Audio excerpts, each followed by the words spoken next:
Hey there, CREST online training people, friends, and hopefully future friends.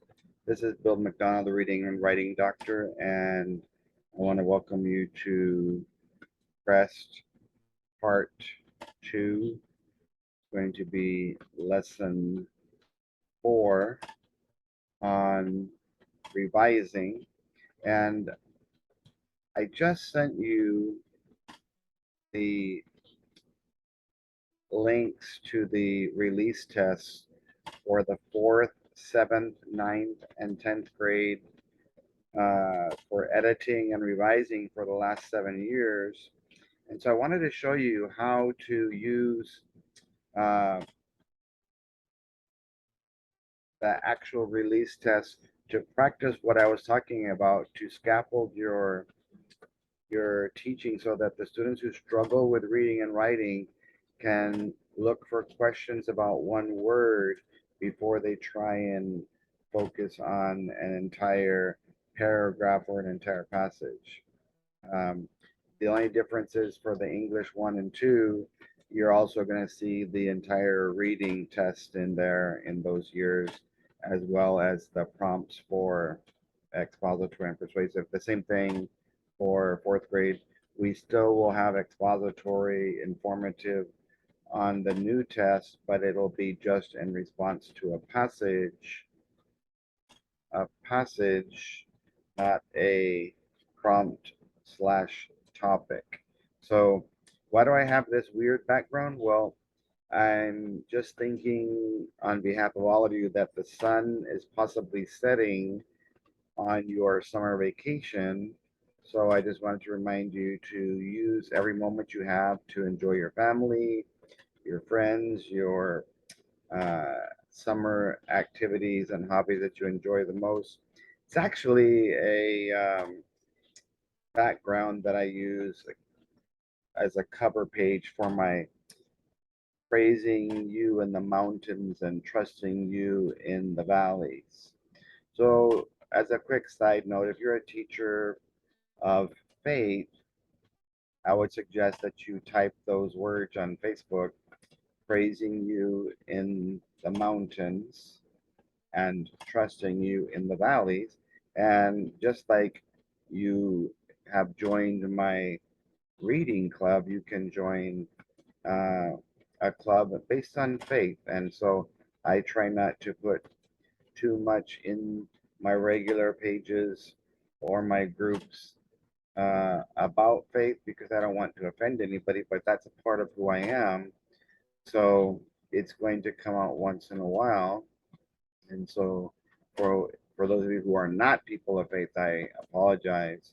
Uh, don't want to be offensive, but I don't want to deny the fact that I'm a believer and that I trust God with all my heart, soul, mind, and strength. So that, along with the fact that just a reminder to enjoy your last few days or weeks before you start having to do online or in-person trainings with your campus. Let's go ahead and take a look at the 4th grade. One of the most difficult questions, one of the most difficult entire passages that's ever been given to students, in my personal opinion, whether it be 4th, 7th, 9th, or 10th, was the 2018 release test for revising. It was because only 2 questions were about adding one word or removing a word and replacing it with a better one. This question number 3 right here, and the one right before it where they had to do a transition. We'll get to transitions in another video, but I just wanted to make sure that you knew that. Wanted to show you how to use the materials with actual release tests along with my passages that I've come up with. So today is going to have two questions that we're going to go over, looking at revising questions at the word level. So we like I said, skip straight to the questions, then you'll say, okay, where's one that's about a word? So we'll read it so we can underline it, label it. Then we'll start evaluating which strategy we want to use to execute that strategy. Eliminate three answers that are wrong.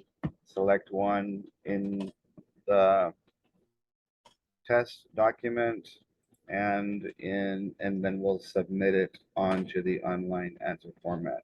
So as we read, underline, and label the question, we'll go ahead and make sure that we do that.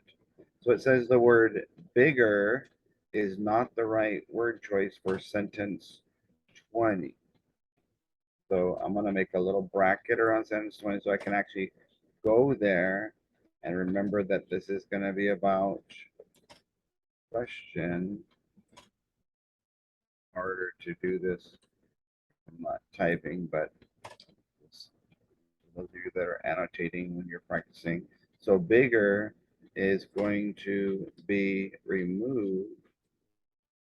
It's going to come out. So which word should replace bigger? So when you replace something, it means something else goes in. So it's sort of like saying, okay, when you take something out, as in removing it, finish my arrow there, you'll replace it, green, with another word. So the words are larger,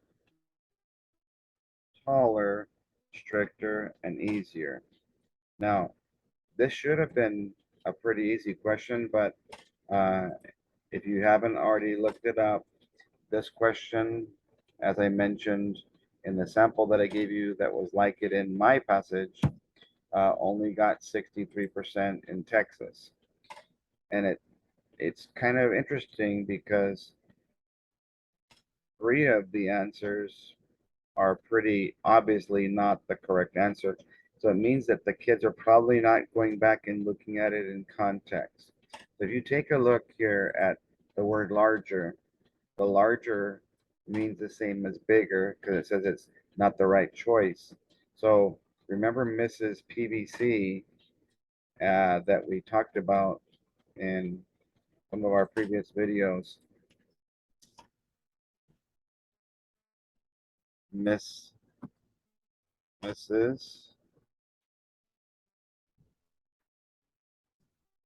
PVC. Two of the words here that are going to help with understanding what elimination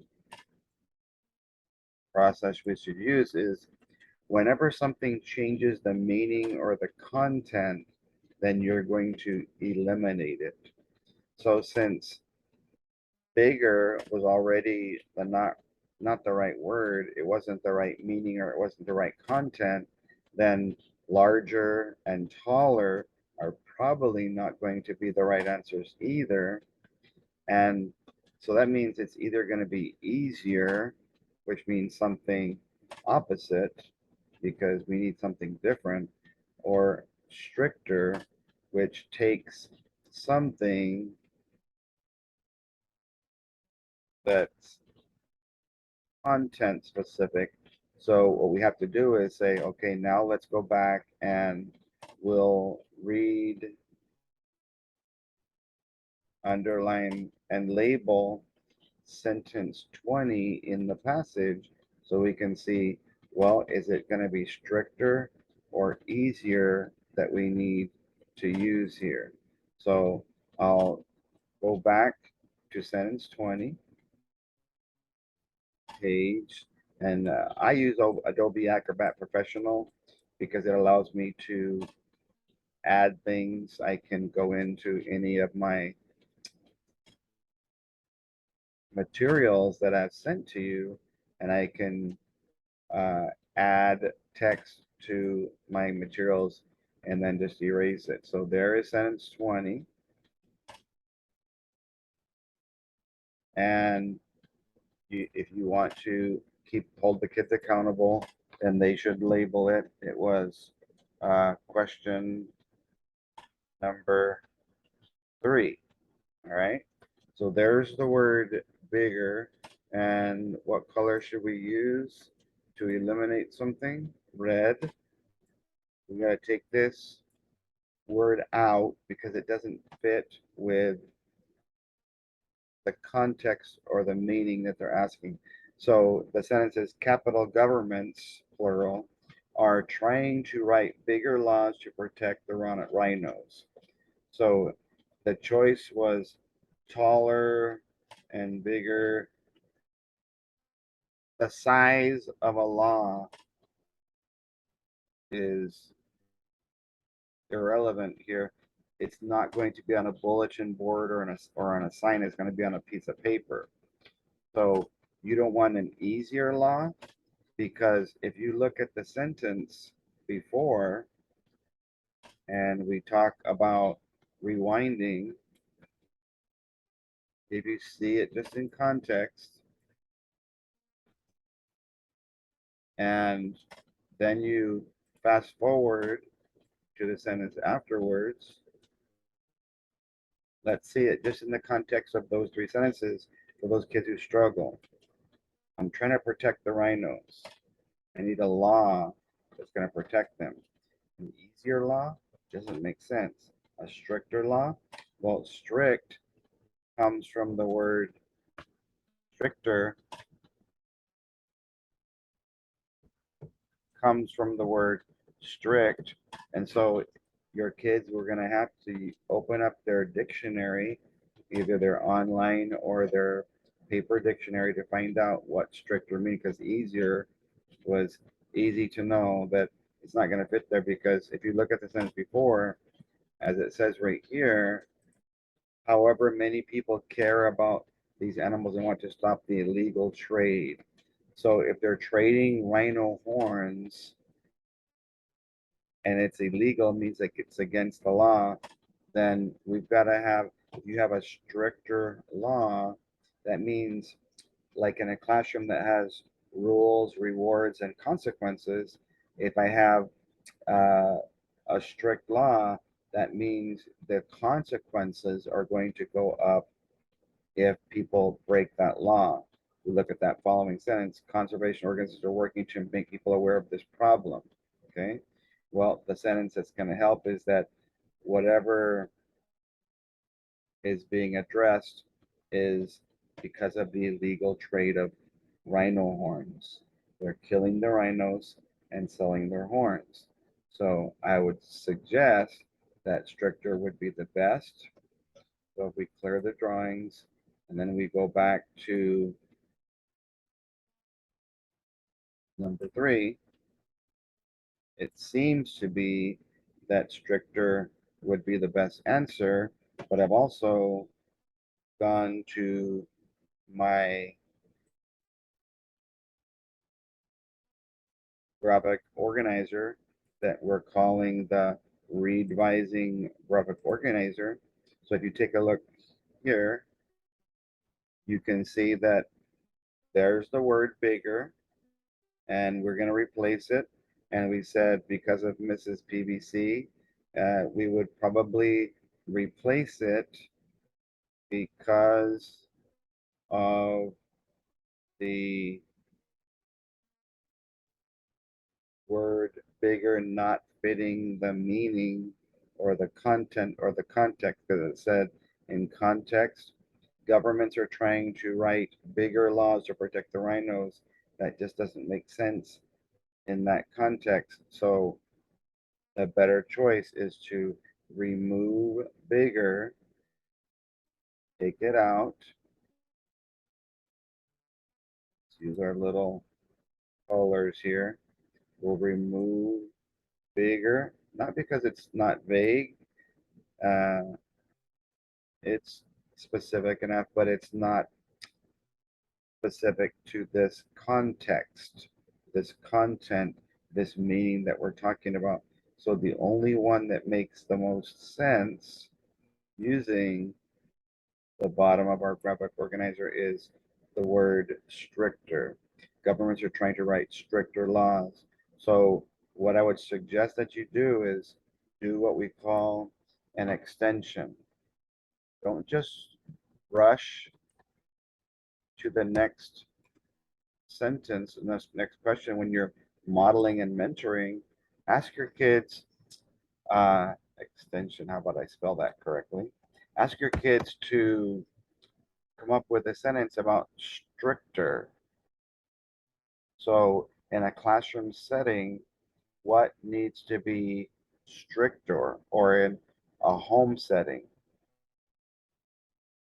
So let's stick with school since we're in school most of our lives, unfortunately. Let's say that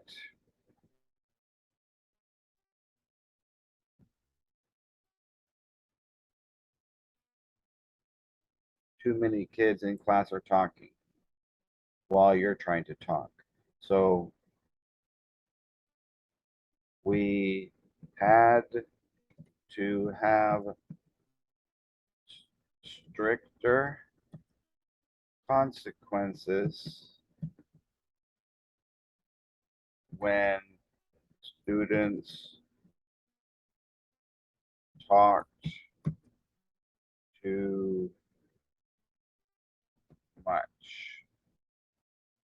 So that would be an example of saying, instead of just eliminating and then rushing, do an extension, do another example of the question so that your kids can practice and then understand that, oh, I have a strict teacher. I know what that means. Uh, and I would hope that kids would know that strict means someone who doesn't let people get away with a lot of things.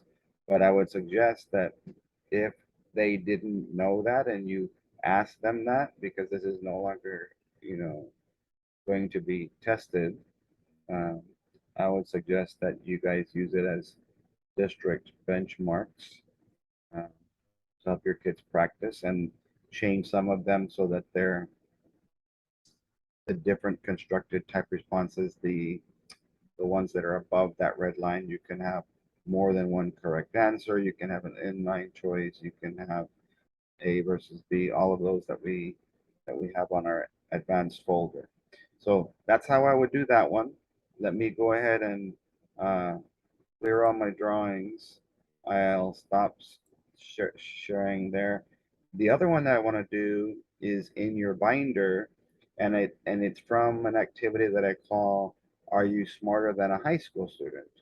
And the reason I used that one is because I was finding that sometimes if we try to cram an entire passage down a student's throat when he can't even read a paragraph, let alone a sentence or a phrase, then we gotta have something, we gotta have a tool, we gotta have something out there that we can use so that we can be able to practice the skill, but at the level that my students are at. So if you look in your binder at page 570, Uh, this is a question that has to do with, are you smarter than a high school student? I basically looked at some questions that didn't do very well and I tried to make up questions that were similar. So if we follow our traditional uh, test taking strategy, they would write on their piece of paper, number 10, or if you're using a program that allows you to annotate or take notes.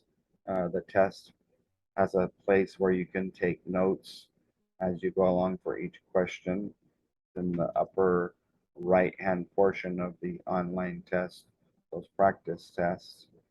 So hopefully they're going to fix all the kinks so that your students can actually uh, annotate on the test and do things like I'm doing here on the online versions of the test. So what we're going to do first, we're going to read, underline, and label in the question. So that's this part right here. Mrs. Vega did not use the most effective word choice in sentence 24. So sentence 24 is where I'm gonna go look at, and it just, again, because I told you that some kids can't practice a skill in an entire paragraph or passage format, I wanted you to be able to have access to this activity. Are you smarter than a high school student? Where you can practice skills at the sentence level and the paragraph level instead of having to do entire passages at the very beginning of the year. So it says in the question, which word, singular, could replace wise and improve the meaning of the content from sentence 24? All right. So remember, Mrs. PBC, meaning is important. So there's two things I'll talk about. The word wise is an adjective, and it should have had wisely. So a teachable moment of instruction would be, why don't you go ahead and make sure you use the correct word choice, first of all. So let's read through it, and we'll see it in context. Too many students don't use their class time wise. So when you're using something, how you use it would be wisely, but it's not the most effective. So if there's one that's more specific about using your time in a wise way or wisely, so you won't be tuning out your teachers by not really looking at what they're doing or actually listening to what they're saying, well, they don't use it wisely. So what I'm going to ask you is the word wise or the word wisely? Let me undo that, and I'll use red to remind us that we're taking out wise and wisely. So yes, your kids can ask for colored pencils that are red, yellow, and green, like the colors I use with you in your videos. So we're going to take out wise. Wise is positive, and you got to remember what it's saying is that they're not using their time wisely because they're not looking at what they're doing. They're not listening to what teachers are saying. So we need a positive word because what they're saying is the students are not being wise about their class time. So the one that I would see that we would eliminate right away would be carelessly. They're not using their time carelessly. Yes, they are. They're using their time carelessly. But because of the word don't, it wouldn't make sense to do that. So our choices are efficiently, honestly, and creatively. Those all make sense. So what I'll do is I'm going to come out of this online test and I'll go back to my document camera again and I'll share with you something using that same portion but in a hard copy because most of you have a hard copy. When you use something in a wise way, you're using it wisely. They didn't use their time wisely. They're not looking or listening. That's the context. So when you look up here, I went ahead and kind of compared and contrast. If I don't use time wisely, uh, if I'm not using it efficiently, that's a positive use. The reason I put uh, G on the opposite side is it's different to use something carelessly. That's the opposite. So we wouldn't want that one. We need something that's a positive because we're saying we're not doing this. So it's either going to be efficiently, honestly, or creatively. Well, since these are all positive, then I could go ahead and draw an up arrow, meaning these are all positive character traits. So when you take a look at the word honestly, that means you're telling the truth. Since we weren't talking about being truthful, it was talking about not listening and not looking at the teacher, it would probably be one that we would eliminate because when we're comparing the similar ones to each other, we've got to decide which one is the most effective use to substitute, to remove wisely, and replace it with something more effective. Creatively, um, I don't think we were talking about unique, unusual. That didn't make sense in the context or in the meaning of that sentence. So if you look up efficient in the dictionary, it means basically to make good use of your time, your energy, your efforts. So efficiently is how you make good use of your time, your energy, and your efforts.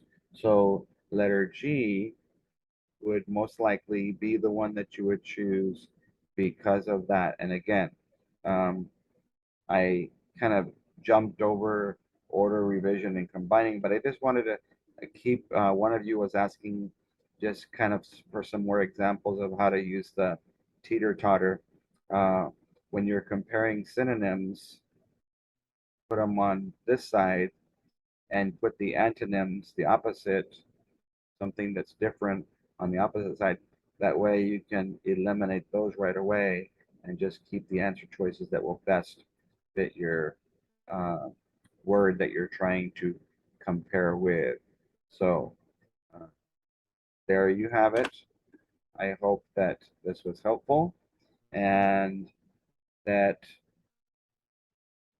you can go into any of the 7th or 4th grade, have your kids practice as many of the word level questions as possible so that they can see, oh, yes, a revising test, improving content is difficult, but if I start with just, removing and replacing one word, it makes life a lot easier. So the next thing that we're going to practice is taking a sentence that already has a certain structure or order, and we're going to change the organization of the word by changing the order of the words, which means don't change the meaning, don't change the content, don't add or remove anything, just change the order of the words, the organization. So when they say, what is the best revision of a sentence? It's just playing around the words in 80 ways, changing the order of the words to an order that makes sense. So that does it for this video. Uh, please do me a favor, and your basic uh, challenge for today is using the word efficient, or the other one was, now it's been so long since I looked at it, I better go back and see. Stricter, or the word efficient.